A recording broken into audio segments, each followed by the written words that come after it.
Salut à tous, bienvenue sur ce nouvel épisode de nos carnets de voyage sur l'Atlantique. Nous voilà au port de La Palmera, situé au nord-ouest de l'île de Sal. Une fois à terre, on découvre le petit village de pêcheurs et faisons rapidement le tour. On enchaîne ensuite avec la découverte du sud de l'île. Là, le contraste est vraiment fort.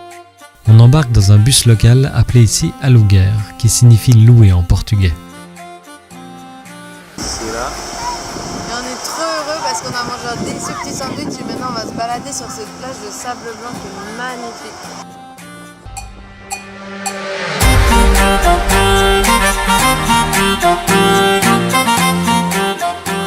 Ceci est notre rencontre avec le premier chat du Cap-Vert. Il me lâche, il aime Nathan. T'as pris quoi à boire? Tropique. Je m'attendais pas à ça, mais ça a l'air corsé. On va goûter ça ensemble. C'est bien pour le 4 heures. Santé.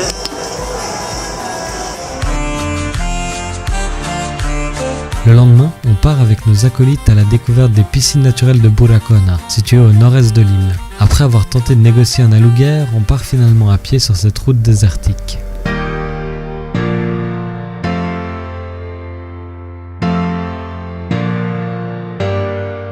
On marche durant 1h30 avec un vent de face et arrivons finalement à Buracona où l'on découvre ces fameuses piscines.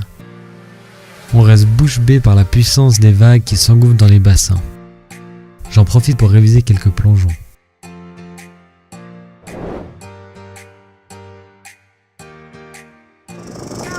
Le 30 décembre, on met les voiles direction Mindelo, située sur l'île de São Vicente. Une navigation de 118 milles nautiques parcourue sans embûche en une vingtaine d'heures. Après avoir navigué pendant plus de 122 heures depuis les Canaries, cela nous semble vraiment être la porte d'à côté. On est heureux de reprendre la mer et de partir à la découverte des autres îles du Cap-Vert.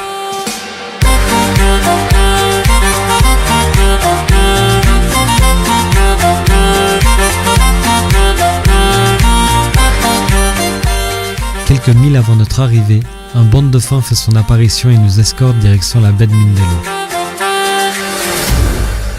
Nous sommes le 31 décembre et c'est la fête ici. On observe les feux depuis le bateau, puis filons en ville pour fêter la nouvelle année dans un bon resto.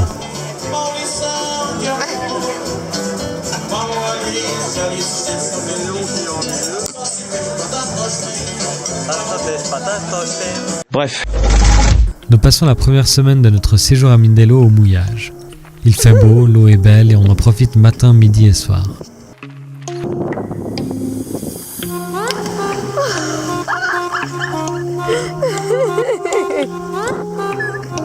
On en profite aussi pour nettoyer un peu la coque du bateau. Et un matin, alors que le vent souffle extrêmement fort, je décide d'aller vérifier l'ancre de peur qu'on se décroche en pleine nuit. Direction la chaîne!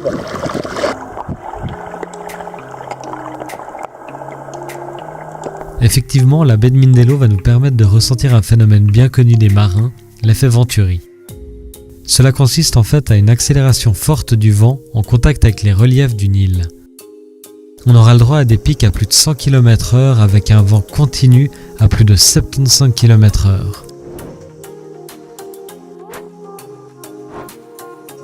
Et tout le monde s'en fout.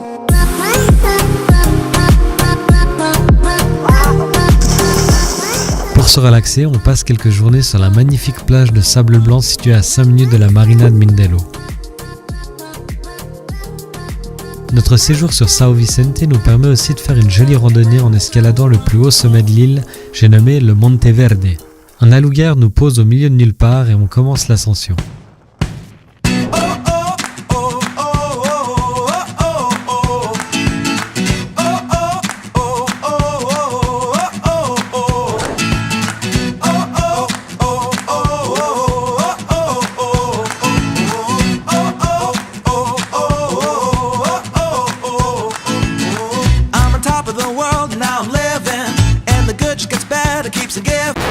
La vue au sommet est magnifique et on en profite pour un petit pique-nique.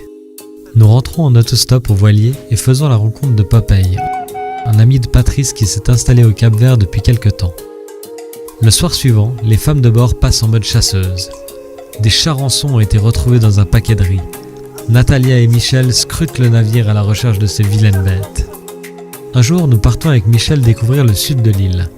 La plage de São Pedro est connue mondialement pour être un des meilleurs spots de planche à voile de vitesse au monde. On comprend cela très vite en découvrant le vent de malade qui ne s'arrête pas une seule seconde.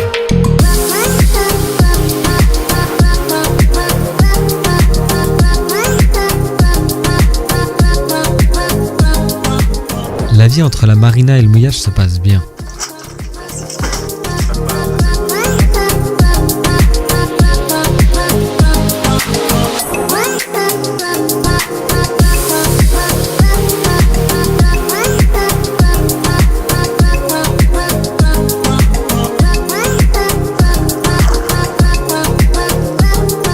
On décide alors de laisser le voilier quelques jours au mouillage afin de découvrir notre prochaine île du Cap-Vert. Mais tout ça dans un prochain épisode. Merci d'avoir suivi ce nouvel épisode. On vous donne rendez-vous très prochainement pour partager la suite de nos aventures. Et si la vidéo vous a plu, n'hésitez pas à la liker, la partager et à vous abonner à notre chaîne. Retrouvez-nous aussi sur notre blog, Facebook ou Instagram.